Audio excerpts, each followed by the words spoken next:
जिसका हमें था इंतजार, वो घड़ी आ गई देखो, वो घड़ी आ गई। मेरे प्यारे दोस्त, मेरे प्यारे भाई, सच में वो घड़ी आज आ गई। इस दिन का हम लोग को कितना दिन से बेसब्री से इंतजार था। हम लोग कई दिन से सोच रहे थे कि योग सीखेंगे, योग सीखेंगे। आज वो दिन आ गई। योग का अर्थ मैंने पहले ही समझा दिया है कि आत्मा और परमात्मा के मिलन को योग कहते हैं। द सम ऑफ आत्मा एंड परमात्मा इज इक्वल टू योग। तो मेरे प्यारे भाई, योग कैसे होगा? योग के लिए हमें ब्रह्म विद्या का ज्ञान होना चाहिए। और इस ब्रह्म विद्या का ज्ञान हमें कौन देता है? वही छुड़ावनहार ही हमें उस ब्रह्म विद्या का ज्ञान सिखला सकते हैं। मैंने पहले वीडियो में क्या कहा था? स्वरवेद का दोहा मैंने बताया था आपको। एक सकल अस्कंभ है, एक चलावनहार, बद्ध मुक्त तत्व एक है, एक छुड़ावनहार।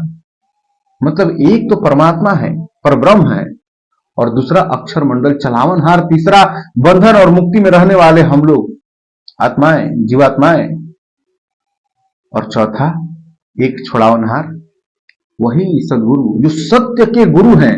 सत्य plus Guru is equal to सदगुरु, जिन्हें हम लोग नित्य अनादि सदगुरु के नाम से जानते हैं। नित्य अनादि क्यों लगा उनके नाम के पीछे? क्योंकि वो नित्य है, वो सत्य है, वो थे, हैं और रहेंगे। वो सृष्टि में भी रहते हैं, वो प्रलय में भी रहते हैं। तो मैं बता दूं आपको, सदगुरु हर युगों में आते हैं।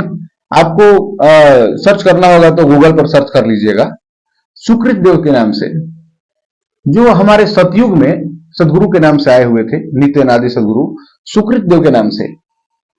त्रेता में मुनिंद्र जी के नाम से आए थे। मुनिंद्र मुनि लिखिएगा तो आपको मिलेंगे वो ऋषि मुनिंद्र। वो कबीर साहब का ही चेहरा जो अभी है, आप देखिए, सर्च कीजिए ना, अभी जाइए सर्च कीजिए।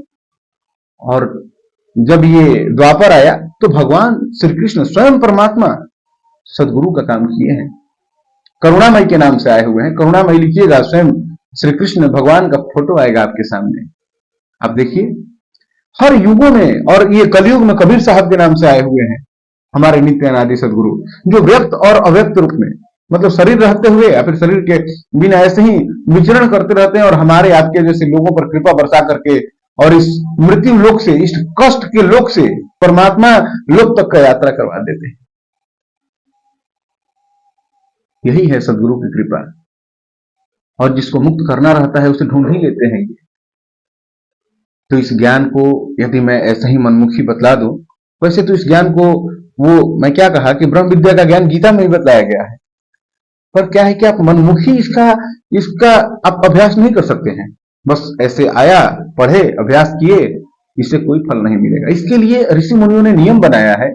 किसी भी पूजा पाठ का जैसा विधि होता है कि उसे अगर बिना विधि के हम लोग कर दिए तो उसका सही लाभ नहीं मिल पाएगा। आप देखे होंगे, जब भी घर में यज्ञ होता है, हवन होता है, तो उसका बहुत सारी विधियां हैं। इसको ऐसे नहीं करना है, इसमें पानी यहां रहेगा, दिया यहां रहेगा, इसमें फल डलाएगा, इसमें ये फल डलाएगा, सामग्री डलाएगी।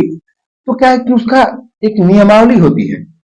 बिना विधि का पूजा करने का क्या फायदा है, जब कोई फल ही नहीं मिलेगा। तो मैं आपको बता दूं, यदि आप चाहते हैं कि पूरा विधिवत इस ब्रह्म विद्या का साधना आप करें, मेडिटेशन करें, अभ्यास करें और इन शक्तियों को महसूस करें, आपके अंदर भी थर्राहट हो, कंपन हो, आपकी सारी शक्तियां जागृत हो, तो आप मेरे बतलाए गए रास्ते से नहीं। बस वो चीज मैं भी जानता हूं, मैं बतलाने से मैं बार बार कह रहा हूं, ऐसे कुछ नहीं होने वाला है। मैं बाकी हर चीज बतलाऊंगा। बस ये जो विधि है आप इसको पूरा कीजिए कि आप कहीं भी, आपके घर के आसपास कहीं ना कहीं विहंगम योग आश्रम होगा। नहीं तो आप नेट पे सर्च कर लीजिएगा, विहंगम योग आश्रम नियर मी, और नहीं मिलेगा तो मुझे कमेंट कीजिएगा, मैं आपको जरूर सपोर्ट करूंगा, मैं बतलाऊंगा आपको, ठीक है।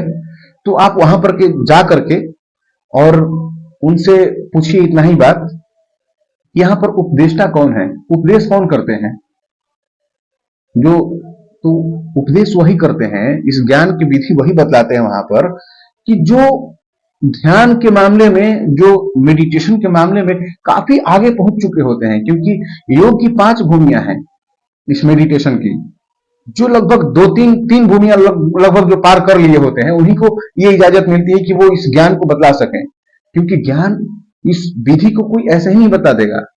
आपको उस सत्य का ज्ञान से आपको कोई ऐसे ही नहीं अटैच कर देगा। उसके लिए क्या करते हैं वो कि आपके साथ बैठेंगे वो, और वो स्वयं आपके साथ उस मेडिटेशन को करते हुए आपको भी उस मेडिटेशन में बैठा करके और उस ज्ञान से अटैच करेंगे, ताकि वो शक्तियां आपके अंदर कार्यरत हो। तो आपको एक मैं बात बतला दूं, आप सिर्फ इतना काम कर लीजिए, बाकी मैं सारा चीज बतलाऊंगा। मैं प्रतिदिन गीता का भी पाठ करने वाला हूं, स्वरवेद का भी पाठ करने वाला हूं। हाँ, हो सकता है कि आप उनके पास जाएंगे तो आपको स्वरवेद भी वो प्रेफर करें।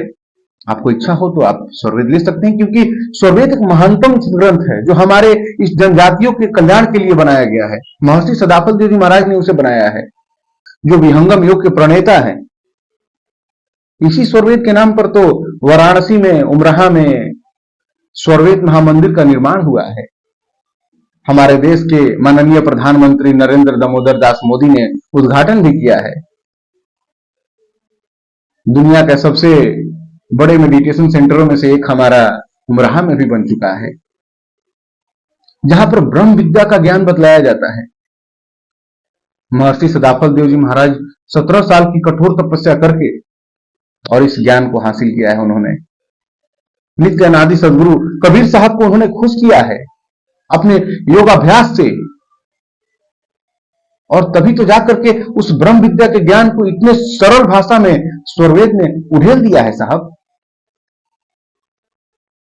तो मैं आपको एक बात बता दूं, आप इतना काम कर लीजिए, बाकी आपको सारा चीज सीखने को मिलेगी। क्योंकि मेडिटेशन करने से पहले स्वरवेद को आप जब पढ़ेंगे तभी आपके अंदर क्रिया होगी, आपको शक्ति महसूस होगा। मैं कल दिनचर्या के बारे में बात करने वाला हूं कि आपकी क्या दिनचर्या होना चाहिए कि आपकी जिंदगी बहुत ही कम समय में चेंज हो जाए। तो आप इतना काम कीजिए, और मैं पूरा स्वरवेद, एक दिन स्वरवेद का पाठ, एक दिन गीता का पाठ करने वाला हूं, पूरा शब्दार्थ के साथ, श्लोक शब्दार्थ। तो आप मेरे साथ भी रह करके आप सब कुछ सीख सकते हैं। बस ये विधि मतलब बतलाने का नियम नहीं है, इसलिए मैं नहीं बतला पा रहा हूं। इसके लिए बाधित हूं मैं, ऋषि मुनियों के कहे अनुसार मैं विमुख कैसे चलूं। वीडियो अच्छा लगा होगा तो चैनल को सब्सक्राइब करना बिल्कुल मत भूलिएगा। सब्सक्राइब करके बेल आइकन जरूर दबा दीजिएगा, और ऐसे ही महत्वपूर्ण वीडियोस आपको मिलते रहेंगे। आप बने रहिए साहब, परम सुख को जरूर हम लोग एक दिन प्राप्त करने वाले हैं। धन्यवाद। जय श्री कृष्ण, जय श्री राम।